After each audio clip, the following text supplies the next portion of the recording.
When you know within yourself that there's something you want to do, and I believe that all of us were born with a purpose, that all of us have something that we are supposed to do, that all of us have some goodness within us, and that goodness gives us a responsibility to manifest our greatness. And when you know that, you can feel it in your guts, and you know that you're deliberately operating below your potential. You've gotten comfortable.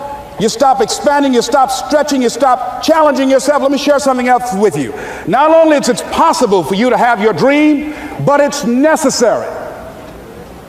It's necessary that you have it, that you work on it, that you develop yourself, that you go for what is yours in the universe. I was in my comfort zone.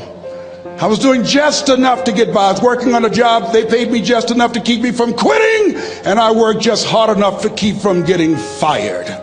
How many know people like that? Blink your eyes if you understand what I'm talking about. I was parked. I knew I could do more. But when my mama died, it took something out of me. When I went through a divorce, it took something out of me. When my best friend died, it took something out of me. I parked. And somebody said that life is like an onion. You have to peel it one layer at a time. And sometimes you cry. Life's going to happen to you when you have a dream. You're going to get slapped around. And don't take it personal. Don't ask, why did this have to happen to me? Why not you? Who would you suggest? You want to give us some names, some email addresses? And don't tell everybody. 80% don't care and 20% glad it's you. It's called life. Suck it up and move on. Get over it.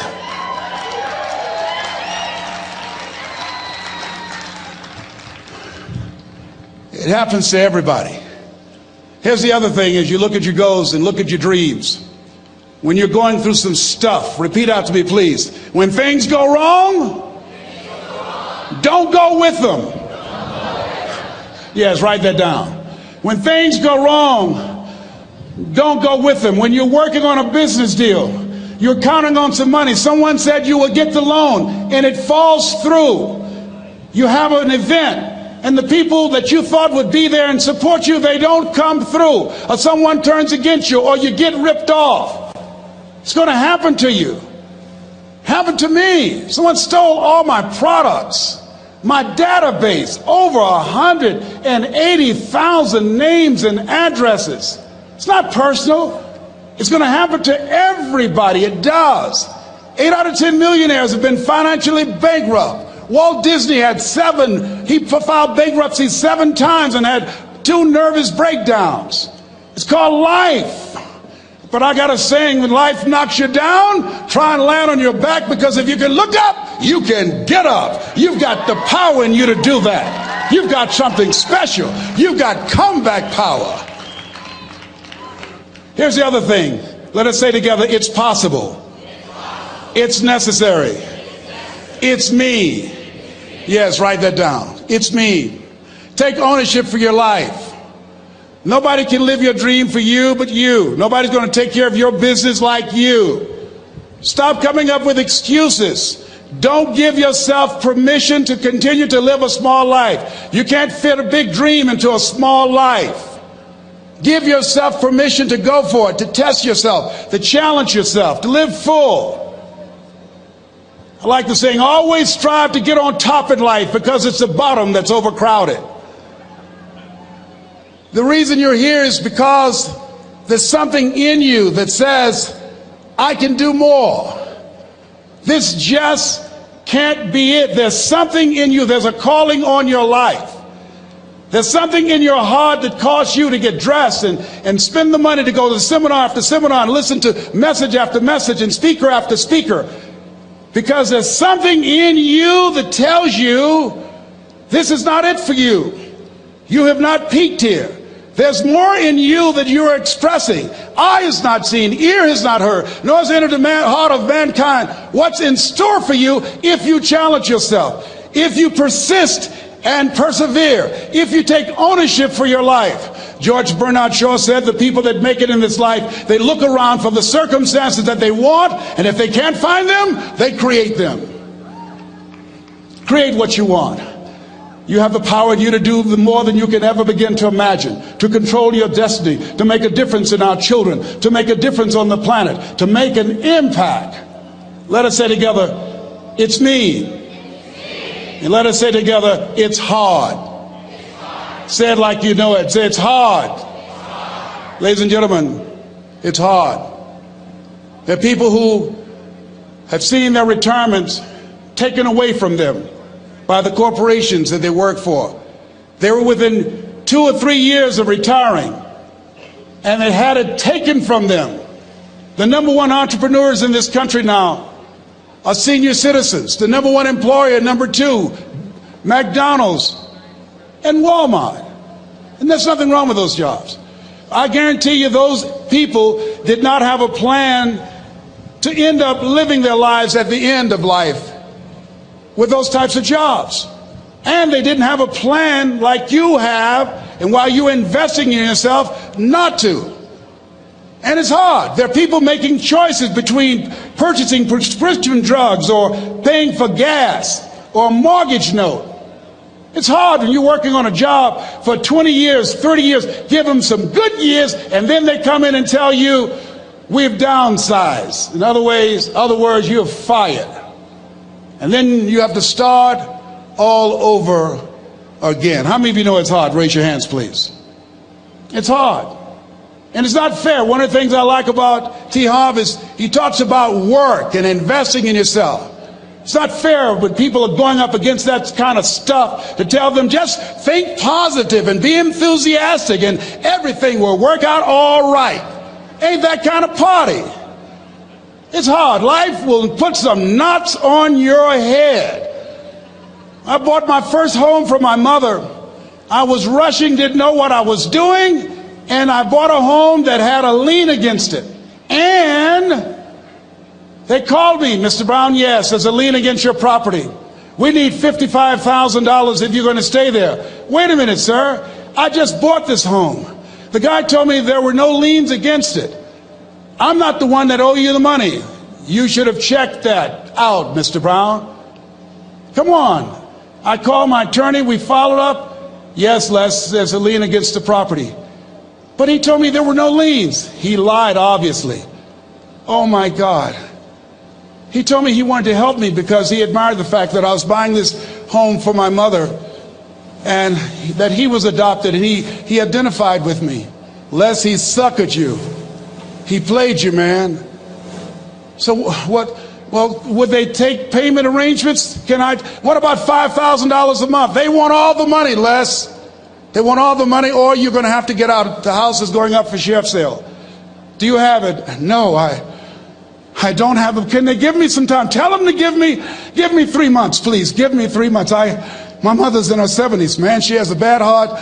Don't do this to me. This is my dream. Don't do this, man. Please, let me talk to them. Les, I'm talking to their attorney. They don't want to talk to you. I've got to talk to their attorneys. Do you have the money? No. Will they give me 3 months? No. What about 2 months? No, Les. They want the money in 7 days.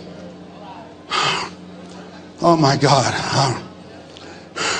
Let me call you back. I'm not sure. And I walked the floors thinking, God, how could this happen to me? I got to figure this out. I got to figure this out. And it seemed like the days were just ticking off. Thursday, I had to call them and let them know. They called me, Les, do you have the money? No, I don't. Friday, you have to leave. The sheriff will be there. You're going to have to leave, Les. They're going to take my house. What about my down payment? You lost it, Les. You lost it. Okay. I got to go. Yes. I prayed, Lord, please, if you show me that you're real, if you're really real, you think Paul worked for you, you haven't seen anything. Don't let me lose this house and watch what I'll do for you. I was trying to cut a deal. Have you ever tried to cut a deal? It's amazing how spiritual you get when you get in trouble. You know what I mean? When I was diagnosed with prostate cancer, I was going to bed with the Bible and the Holy Quran and Science of Mind and Joel Goldsmith, everything I could find. I was praying to Jesus, Yahweh, Melchizedek, everybody. I was calling on everybody. It's amazing. And here I was walking the floor 3 o'clock in the morning, and I had to go and wake my mother up. I got on my knees and I said, Mama, I said, I need you to wake up. She said, what's wrong, Leslie? I can hear you walking back and forth. I'm not asleep, son. I said, there's something I need to tell you. She said, your eyes are red. Why are your eyes red? Because I feel so stupid now. Why? We got to move tomorrow. Why, Leslie? There's a lien against the property and they want $55,000 and I don't have it. And we're going to be set out tomorrow. We have to go back to Liberty City. So she said, it's okay. I don't like this house anyhow. I said, why? She said, because of my arthritic knees, it hurts my knees when I go up the steps. I said, why didn't you tell me? Because you were so happy. I just said it because you were happy. I'll live in a shack with you, boy. I love you. It's not the house. I love you. I love all my children. I said, thank you, Mama. Thank you.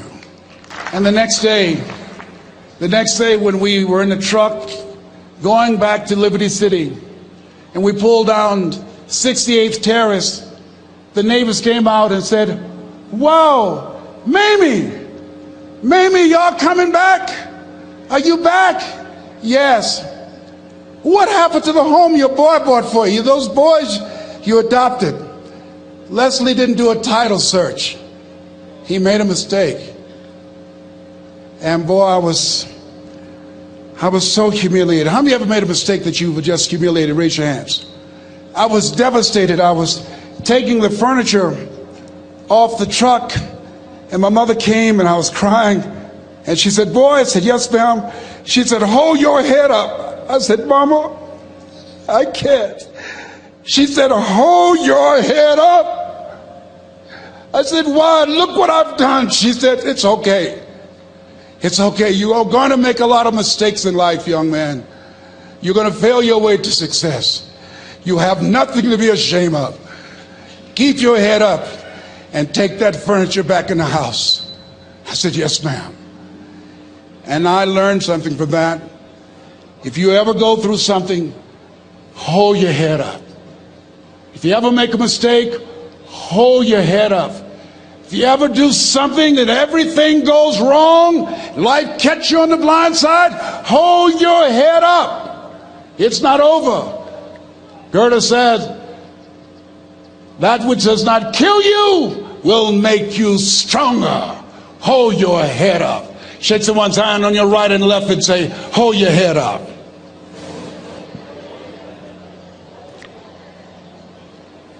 Here's something else, ladies and gentlemen. Repeat after me, please. You got to be hungry. Everybody together, you got to be hungry. I'll never forget Mr. Washington said, Mr. Brown, yes, sir. What do you want to do with your life, young man? I said, sir, I want to be a disc jockey. He said, Mr. Brown? I said, yes, sir. He said, you got to be hungry. I said, what do you mean by that? He said, people that are hungry are willing to do the things today others won't do in order to have the things tomorrow others won't have. People that are hungry are willing to invest in themselves. People that are hungry will go to seminars and workshops. People that are hungry are always searching, always seeking higher ground. So how do you want to make it? I said, I want to be a disc jockey. He says, good. Here's what to do. He said, I want you to read 10 to 15 pages of something positive every day. He said, you don't get in life what you want, you get in life what you are. You must program yourself to success. He said, I want you to listen to Earl Nightingale and Zig Ziglar. Listen, faith comes by hearing and hearing and hearing. He said, I want you to change your relationships. And I don't want you to ever lose your hunger. I said, what do you mean by that? He said, people that are hungry are unstoppable. People that are hungry are no matter what people. They make it happen no matter what. He said, I want you to listen to Paul Harvey. Who is he? He's the world's greatest communicator. Success leaves clues, young man. Always listen and follow people who are doing what it is you want to do at the level you want to do it, and learn from them. I told T. Hobb when we were standing by the stage, I said, hey man, I want to work more with you. I want you to coach me. I want to learn from you. See, I found you're never too old to learn, and you're never too young to teach. Always have a thirst for learning. So I listened to Paul Harvey every day on the radio. While in school, I would go out and listen in his car. He gave me his keys. I was working to develop myself. And I continued to listen to motivational messages, and he would take me to see the late Dr. Norman Vincent Peale, who wrote the book, The Power of Positive Thinking. I toured with him before he passed. You have something special. You have greatness within you. Don't allow your circumstances to determine who you are. Don't allow your negative thoughts to hold you back.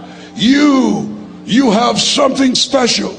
You can do more than you can ever begin to imagine. Dr. Peale was an incredible man. I admired him. When he spoke, he gave me goosebumps. I can feel him in my heart. And I never forget, we were coming back to the school, and Mr. Washington said, Mr. Brown, yes, sir. When Dr. Peale spoke, you didn't move. When he spoke, you were hanging on every word. When he spoke, we didn't have to tell you to sit down and be quiet. Why? I said, sir, I could feel him when he talked. I felt like he was talking to me, sir. He said, he was. I said, but he doesn't know me, but he was speaking to you. Did you feel him in your heart? I said, yes, sir. He said, most people feel him in their head. If you felt him in your heart, he said, listen to him, son. Follow him, learn from him. And I would go to seminars and workshops. Anywhere I would find where Dr. Peale was, I would be in the audience. I would drive 200 and 300 miles just to hear him speak. And my dream and vision was to share the stage with him. I thought about it. What is your goal? What is your vision? I want you to hold it in mind. There's some power in that, because when I became involved in speaking, I never forget, I got a call from Og Mandino, who wrote the book, The Greatest Salesman in the World. He said, Les, I'm stuck in Philadelphia. I need to be in Kankakee. Dr. Norman Vincent Peale is appearing. I can't make it. I heard you're in Chicago. I said, yes, I am. Can you go and open for me? I said, yes, man. Oh, my God. Dr. Peale, I said, yes, I'd love to do it. And I went there, and I came. I said, hi, I'm Les Brown. He said, you're not the band of renown? I said, no, I'm Mrs. Mamie Brown's baby boy. I'm here to speak. He said, come backstage. And his wife, Martha, was there. And she said, Papa, Les Brown is here, the speaker. And he said, Les Brown, shoot for the moon, because even if you miss, you'll land among the stars. I said, sir, that's my quote. I wrote you when I was in the 11th grade. I was a part of a special education class project. That's my quote. He said, I know. I end all my speeches with that quote. And Dr. Peale had a great sense of humor. A young man was backstage, and I had so many questions to ask him, and my mind froze up, and the young guy said, Dr. Peale, how old are you? And he was up in age. He said, Sonny, I'm 92. The young man looked at him and said, I don't know if I want to live to get 92. He said, that's because you've never been 91. So I did the things that Mr. Washington suggested. I listened to motivational tapes on a regular basis. I would go to seminars and workshops whenever Zig Ziglar and Dr. Dennis Wagley and Jim Rohn would come to town. And I said, sir, what do you want me to do now? He said, Mr. Brown, I've given you everything that I can give you. He said, develop your mind, put your money where your mouth is, continue to learn how to be an effective communicator, because once you open your mouth, you tell the world who you are. And always surround yourself with OQP, only quality people. So I went to apply for a job on Miami Beach. WMBM radio station. Milton Butterball Smith was the program director. Hello, Mr. Butterball. How are you, sir? My name is Les Brown, sir. I'd like to be a disc jockey. He said, young man, you have any journalism in your background? I said, oh, no, sir, I don't. You have any experience in broadcasting? I said, no, sir, but I practice all the time, sir. Let me audition for you, sir. Let me show you how good I am. All I need is a shot, sir.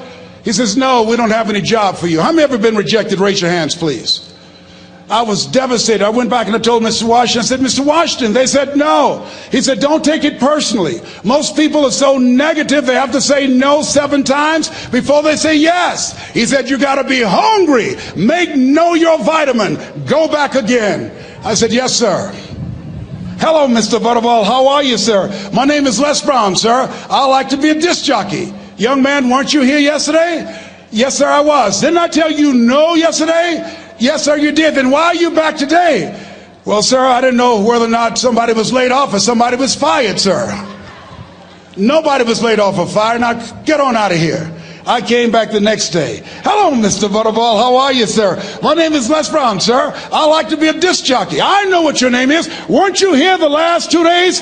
Yes, sir, I was. Didn't I tell you no the last 2 days? Yes, sir, you did. Why are you back? Oh, sir, I didn't know whether or not someone got sick or someone died, sir. No one got sick or died. No one was laid off or fired. Now, don't you come back here again. I came back the next day talking loud, looking happy like I was seeing him for the first time. I said, hello, Mr. Butterball, how are you? He looked at me with rage. He says, go get me some coffee. I said, yes, sir. My favorite book says, the greatest among you will be your servant. How many of you are serious about your goals and dreams? Raise your hands. Very good. Write this down. Provide more service than you get paid for. Provide more service than you get paid for. I go to a lot of seminars and workshops. And one of the things I know about T. Harv Eckert, when I was sitting in the class with Robert Ruppel and all of the other presenters, they hold themselves to high standards and they provide more information than anybody else in the industry, bar none.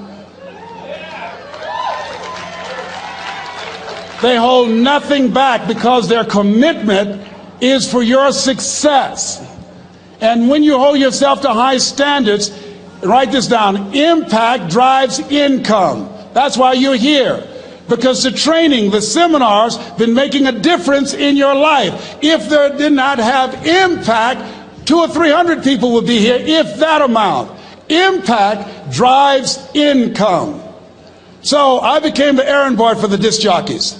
I would go get their lunch and their dinner, and I would bring it to them in the control room, and I'd watch them working the control boards, knowing my time will come. Write this down. I expect to reach my goal. Yes, you want to operate with a spirit of expectation. I expect to reach my goal.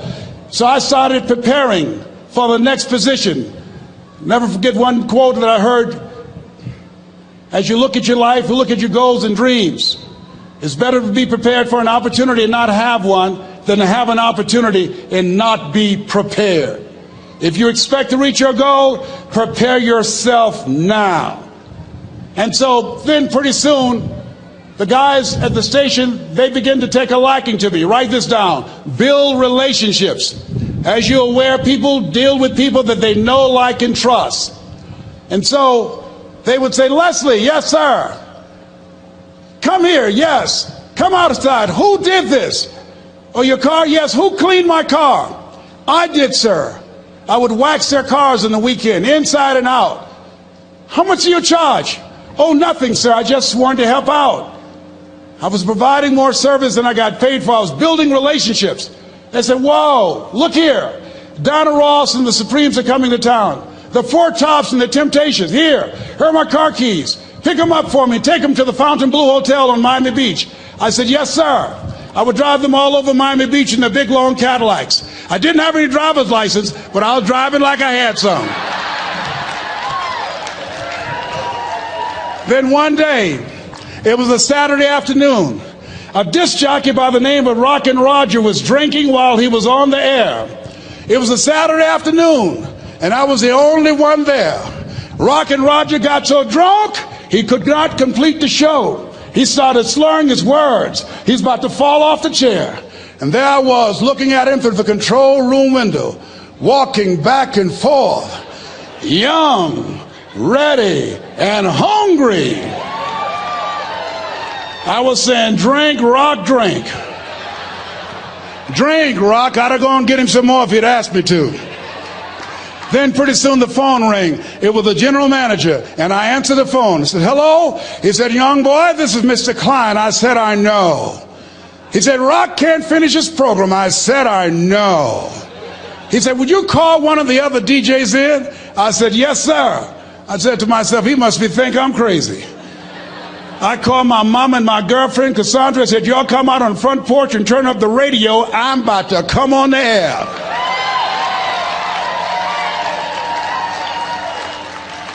I waited for about 20 minutes, and I called him back. I said, Mr. Klein, I can't find nobody.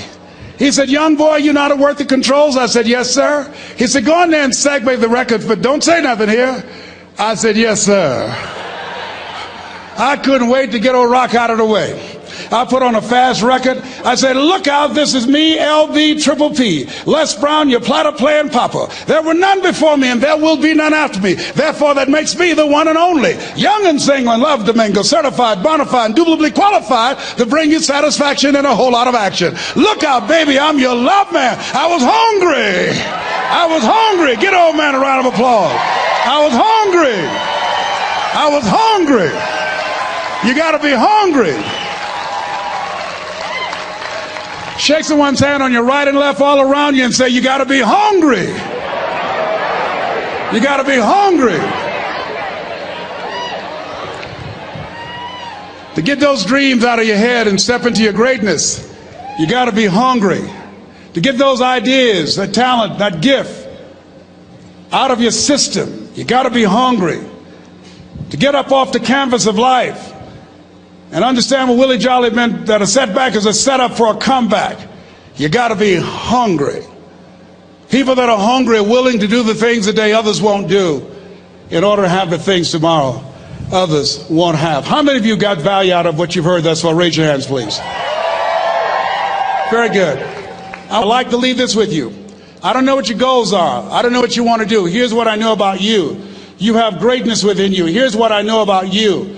I can help you to live full and to die empty. I can show you what I've learned. If anybody told me that I would be doing what I'm doing now, I leave here today, I go to New Orleans and speak there, then I'll be flown to Barcelona. If anybody told me, given my circumstances, born in an abandoned building on a poor section of Miami, Florida, called Liberty City, both my birth parents stood up and said, hello, son, I would not know either one. Being labeled educable mentally retarded, put back from the 5th grade to the 4th grade, failed again when I was in the 8th grade, no college training. Anybody told me the principles that I would teach you, that they would have the impact that it has had on my life. This Les Brown that you see, I did not know he existed. And I tell you that you have greatness within you. You have the ability to do more than you can ever begin to imagine. Come into the room with me. And I guarantee you your life will never be the same again. I like to leave this with you. I don't know what your goals are. Mine is to find a cure to autism. Mine is to find a cure to breast cancer and to prostate cancer. Mine is to work with our youth and to reduce the recidivism rate in our prisons and help young people learn how to become an asset to our society rather than a liability. Mine is to train speakers to become great communicators, to speak from their heart, not their heads, and teach them how to impact and create a new conversation so people can see the possibilities of life and overcome the possibility blindness that held me hostage for 14 years. I don't know what your goals are, but here's what I know about you, and I don't know you. You've got greatness within you. And I like to leave this with you, something my mother used to love to hear me say. Leslie, yes ma'am, mama. Say that thing for me, boy, that makes me feel good. I dedicate this to you, to the greatness in you, and to the dream that you showed up on the planet to produce. And it's simply this. If you want a thing bad enough to go out and fight for it, to work day and night for it, to give up your time, your peace, and your sleep for it. If all that you dream and scheme is about it, and life seems useless and worthless without it, and if you gladly sweat for it and fret for it and plan for it, and lose all your terror of the opposition for it, and if you simply go after that thing that you want with all of your capacity, strength and sagacity, faith, hope, and confidence, and stern pertinacity,